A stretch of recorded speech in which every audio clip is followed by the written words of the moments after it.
అమెరికాలో మంచు తుఫాను. అమెరికాలో కొన్ని ప్రాంతాలలో ఈ సంవత్సరం భారీగా మంచు తుఫాను సంభవించింది.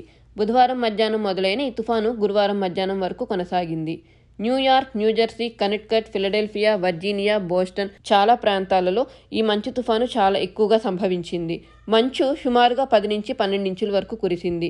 దీని తీవ్రతను ముందరే గ్రహించిన ప్రభుత్వం విద్యాలయాలకు అలానే ఉద్యోగ కార్యాలయాలకు కూడా సెలవు ప్రకటించారు. కొన్ని ప్రదేశాలలో స్టేట్ ఆఫ్ ఎమర్జెన్సీని కూడా ప్రకటించారు. మంచుతో పాటు గాలి తీవ్రత కూడా ఎక్కువగా ఉండటం వల్ల ఎక్కడ వారిని అక్కడే ఉండమని, ఎంతో అత్యంతర పరిస్థితి ఉంటే గానీ ఒక చోటు నుంచి ఇంకో చోటికి ప్రయాణాలు చేయవద్దు అని ప్రభుత్వం ప్రకటించింది.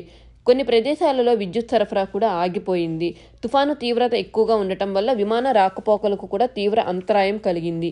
న్యూయార్క్ జేఎఫ్కే ఇంటర్నేషనల్ ఎయిర్పోర్ట్లో 200కి పైగా విమానాలను నిలిపివేశారు.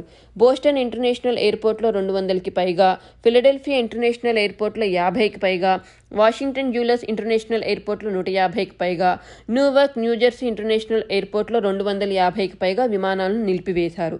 గురువారం మధ్యాహ్నం తుఫాను తీవ్రత తగ్గిన తర్వాత సాయంత్రానికి విద్యుత్ సరఫరాను పునరుద్ధరించారు. అలాగే విమాన రాకపోకలు కూడా యథాతథంగా కొనసాగించారు.